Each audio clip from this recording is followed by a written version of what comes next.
E aí, família, vamos lá?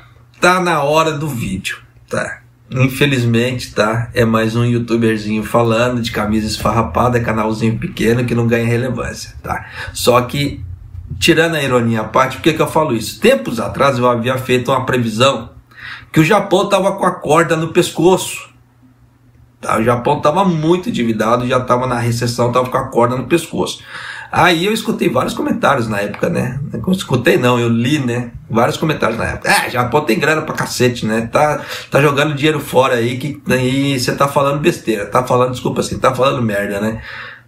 É aquela velha história, não preciso bater de frente. A verdade vem no pé. Por isso que eu sempre peço pra você, não julga, não aponta dedinho, tá? Porque a verdade vem no pé, tá? Porque eu sempre faço análises econômicas aqui no canal, tá? E a grande maioria, tá? Eu acerto, porque eu vou acompanhando a tendência do governo. Então eu sou obrigado a ver, entre aspas, certos números.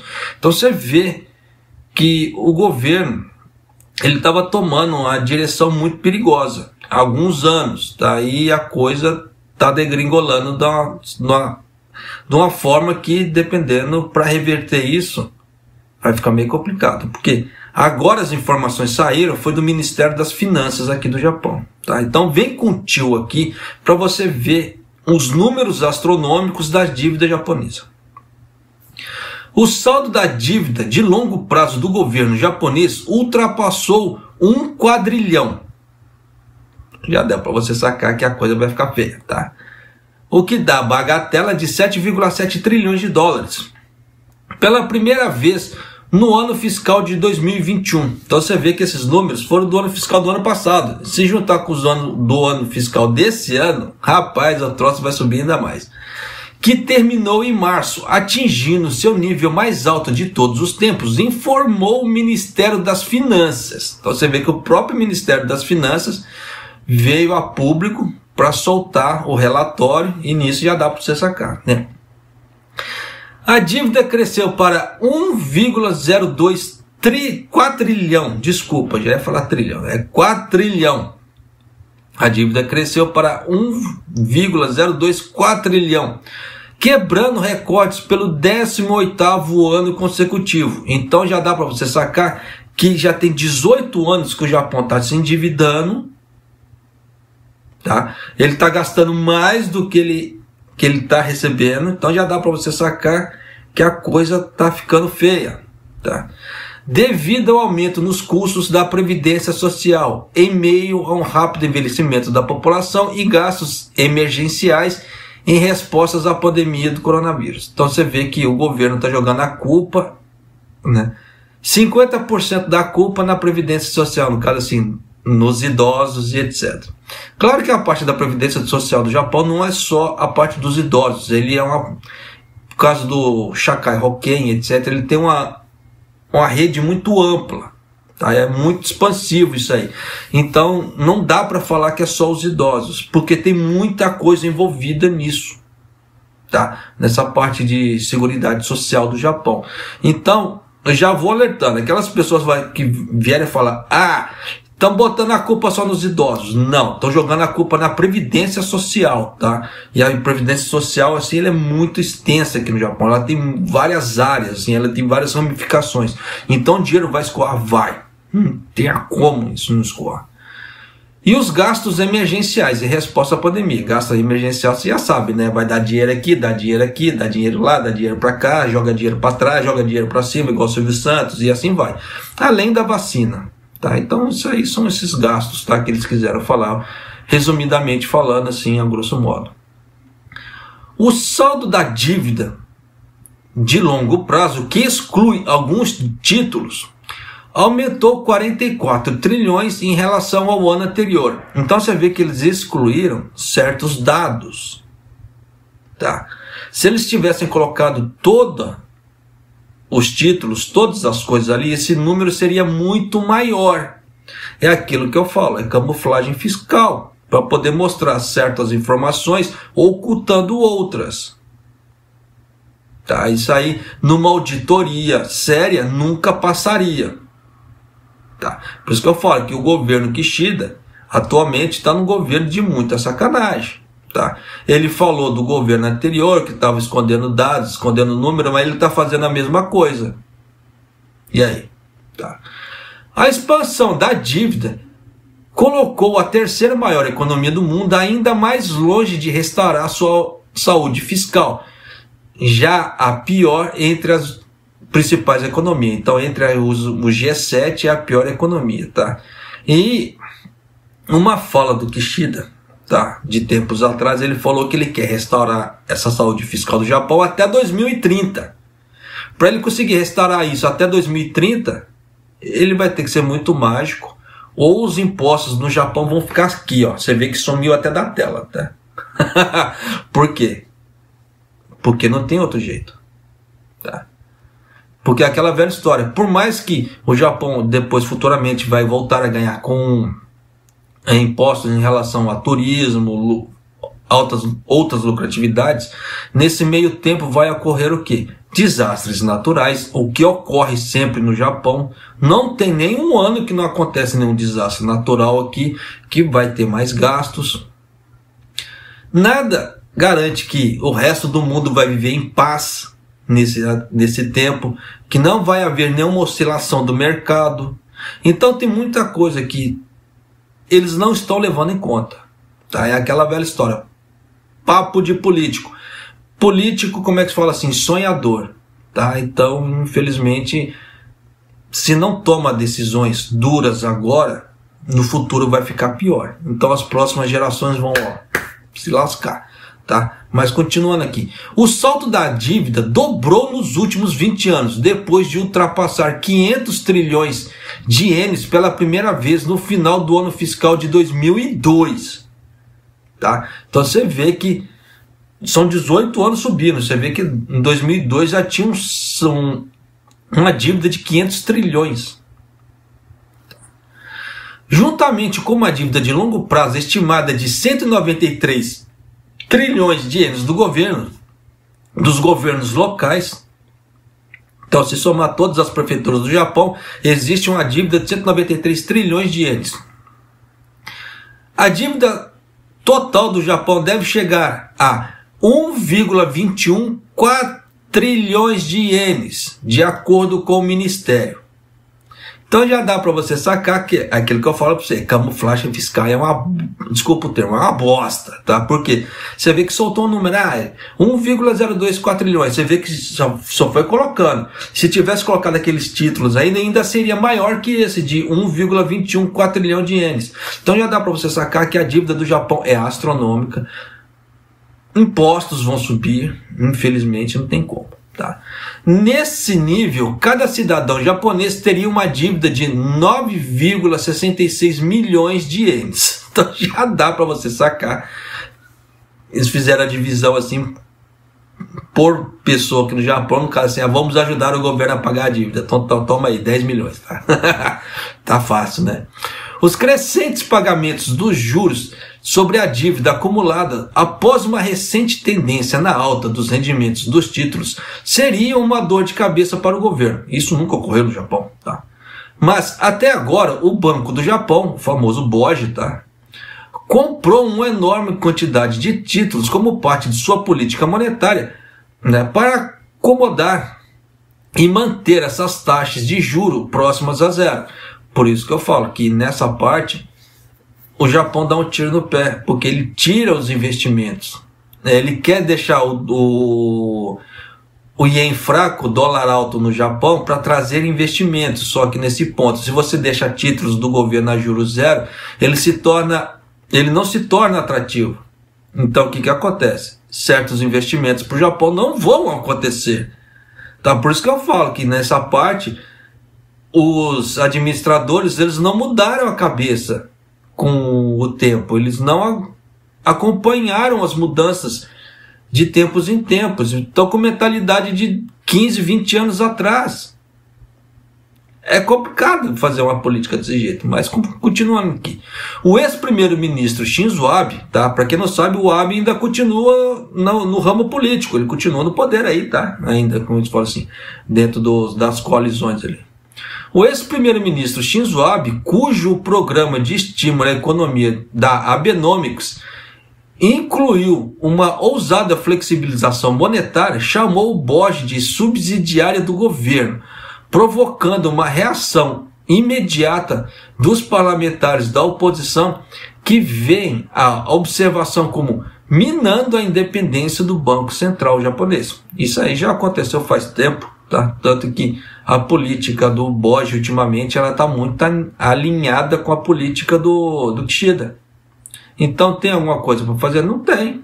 Infelizmente não dá.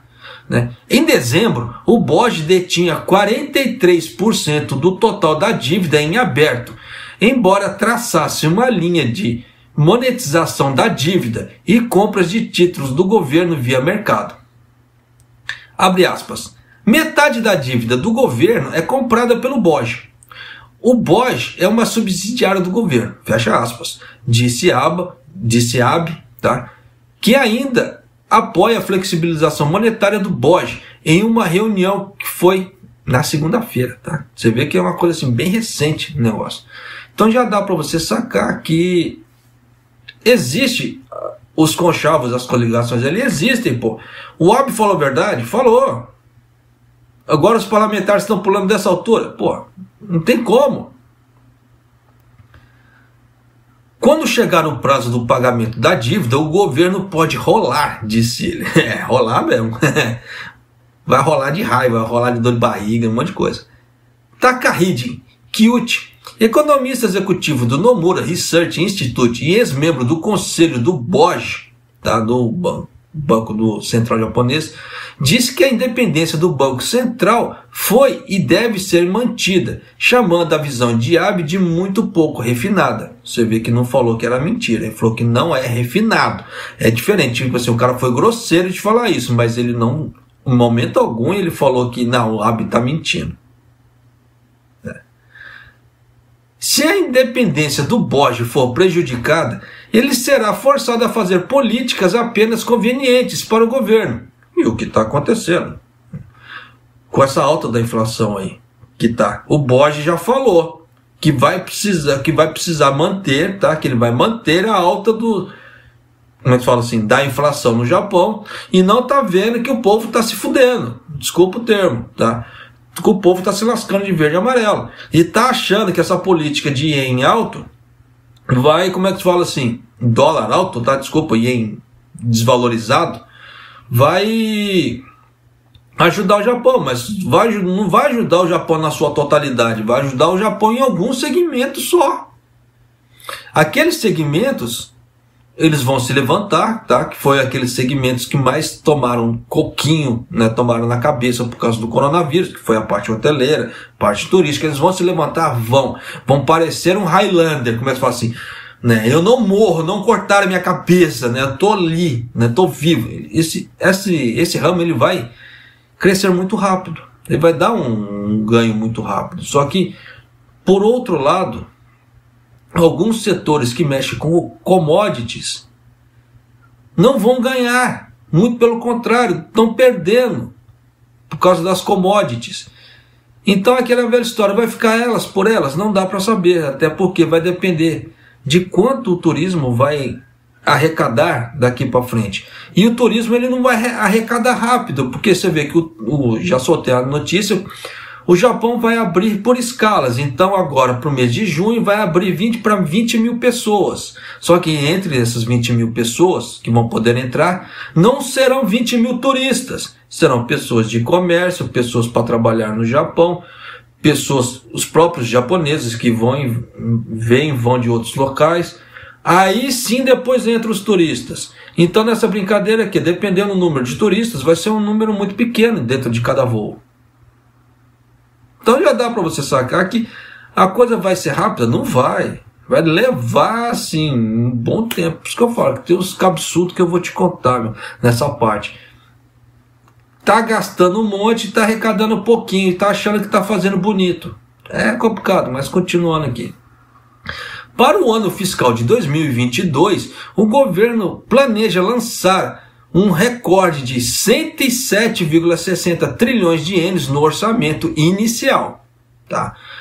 Isso é só para começar o ano de 2022.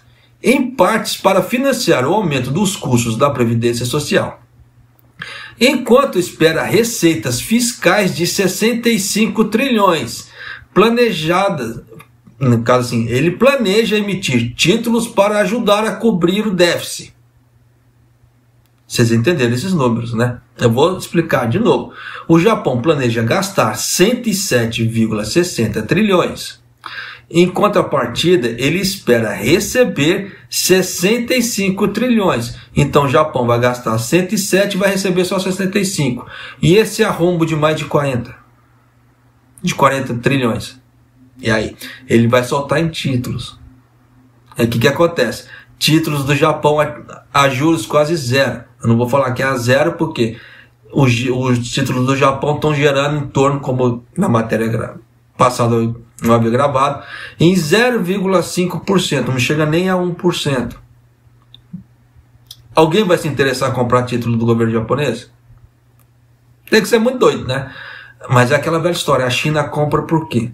Esse tipo de títulos, mesmo a juros zeros. Por que a China compra e alguns países compram? Para tentar ter uma certa hegemonia, tá, sobre os títulos do governo de outro país. E nisso ele pode começar ali, né, ou segurar títulos para sacanear como é que se fala? A economia, ou soltar de uma vez, fazer uma enxurrada para detonar a economia também. Tá? Então, existe esse tipo de coisa. Porque às vezes, faz de conta assim, o governo, igual o governo chinês, tô ruim das pernas, preciso de dinheiro, vai lá e vende títulos do Japão.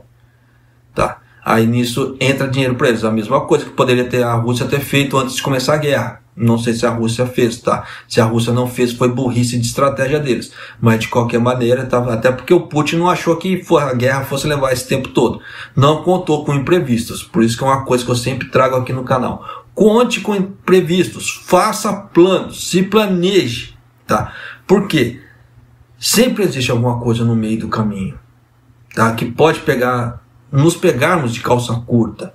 E é isso que eu tento trazer para você não ser pego de calça curta. Entende? A saúde fiscal do país pode se deteriorar ainda mais, já que o Partido Liberal Democrata e o seu parceiro de coalizão Komeito concordaram em buscar um orçamento extra de 2,5 trilhões para ajudar a amortecer o impacto do aumento dos preços de energia e altamente em alimentos estimulados pela invasão russa da Ucrânia. É isso que eu falo, a invasão russa foi uma coisa que eles não estavam prevendo. Quebrou as pernas, vai gastar mais do que recebe. Mas é aquilo que eu já venho alertando as pessoas sobre saúde econômica, saúde financeira aqui no Japão. Não gastem tudo. Façam certos investimentos, nem que seja pequeno. Japonês, eu não consigo investir muito. Você tem, dependendo, invista 2, 3 mil, 4 mil ienes, que o que der, tá? Me sobrou Gosen ien, me sobrou Ichiman ien. Invista. Não torre tudo até o final. Mas vai render pouquinho. Sim, esse pouquinho de grão em grão, a galinha enche o papo. Igual assim, se você jogar 5 mil ienes lá, tá? Não tô falando para investir aqui no Japão, tá? Invista em outros locais.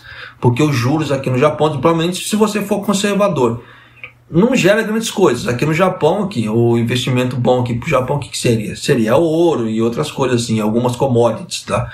Mas nessa parte financeira para instituições, investimento em instituições em si, invista no Brasil lá, tá? Nessa parte nos bancos brasileiros, que tem muita coisa aqui bacana.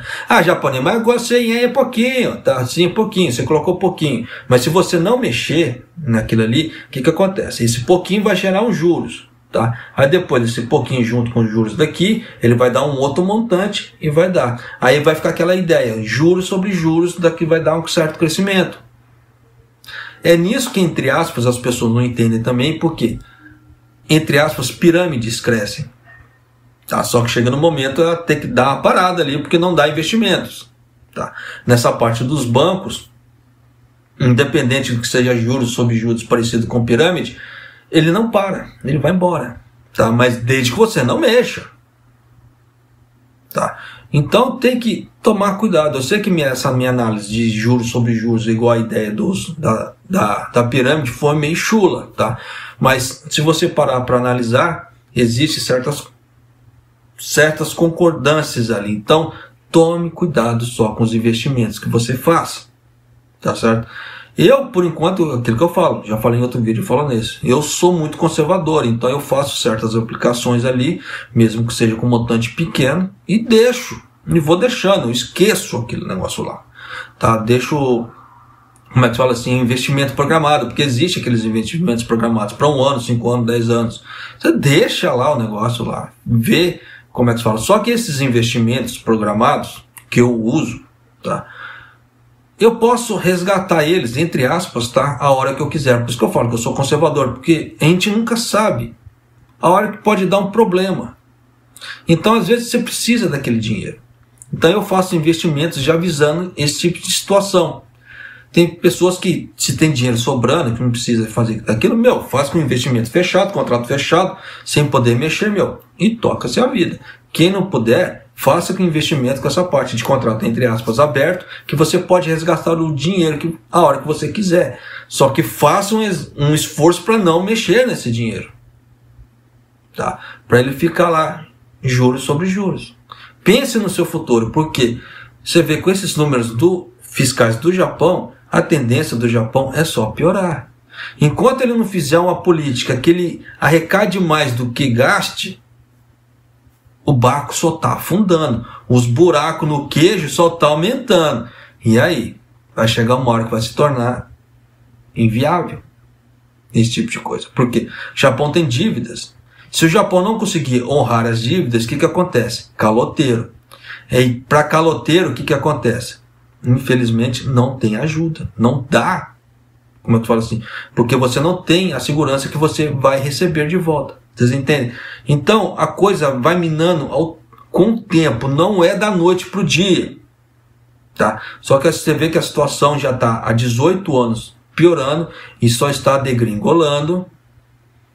E veio essa pandemia. E nada garante que pode vir outra pandemia. Se vier uma outra pandemia, com outro vírus, outra situação, o que vai ser do Japão? Tá? O que vai ser da sua saúde fiscal? Tá? Estou falando agora do Japão, não, da sua vida, da sua saúde fiscal. O que vai ser? Tá? Por isso que eu falo para você. Já faça certos investimentos, tá? Como é que eu invisto no Brasil? Tá fácil. Hoje em dia, com internet banking, home banking, esse tipo de coisa, para você fazer transferência de um país para o outro, é fácil. Eu não sei porque que muitas pessoas usam empresas de, como é que se fala assim, de transferência de dinheiro, igual no caso a Wise, Western Union, etc. Se tem os home banking para fazer esse tipo de transferência, fazer TED. Tá? Então, é aquilo que eu falo, eu não fico me metendo na vida das pessoas, não, faça assim, não faça assado. Eu não faço isso. Só que aquela velha história, falta visão para as pessoas. Igual no caso, assim, eu vou usar um Western Union, pago uma taxa desse tamanho, dependendo de você fazendo um TED, tá? De um banco para o outro, você vai pagar a ninharia. Dependendo do banco, você não paga nem TED. E aí? É aquilo que eu falo, falta de visão, falta de informação e aquilo que eu venho trazendo para você, tá? E, no caso, para você já ficar bem informado, são as pessoas que assistem até o final. Tem pessoas que não assistem o vídeo até o final, então acaba perdendo essas dicas, tá? E essas dicas, de grão em grão, galinha enche o papo, tá certo? E se você assistiu o vídeo até aqui, arigatou gozaimasu, tá? Eu agradeço, tá? Porque isso ajuda demais o canal. Tá, nesse ponto. E você também quer ficar sempre bem informado. E se você não é inscrito no canal, por favor, se inscreva no canal, deixa o like, tá? Desce a mão para nós podermos crescer sempre juntos. Eu te passando a informação e o canal crescendo com a sua presença aqui. Tá certo? Porque parece que não, tá? Pode parecer uma coisa boba, mas números influenciam no YouTube. Tá? E eu quero crescer também. Eu quero poder trazer coisas boas, não só para você, mas para outras pessoas também. Por mais que seja um YouTubezinho com camisa esfarrapada, não tem cenário, porque eu moro numa kitnet. Tá? É aquela velha história. Eu quero crescer financeiramente. Vou gastar com supérfluos nem fudendo. Desculpa o termo. Por que eu falo isso? Porque eu quero direcionar esse dinheiro com supérfluos para investimentos. Por quê? Nós não sabemos o dia do amanhã. Então, se eu ficar torrando tudo, com baixo orçamento que eu tenho, eu estou lascado. Então, eu sou, como é que se fala assim, realista comigo, eu sou realista com vocês. Gostaria de ter um cenário bonito? Gostaria, mas não tenho. Tá? Mas, futuramente, quem sabe o canal crescendo. Por isso que eu peço a sua ajuda para fazer o canal crescer. Tá certo? E um abraço, até o próximo vídeo, até mais!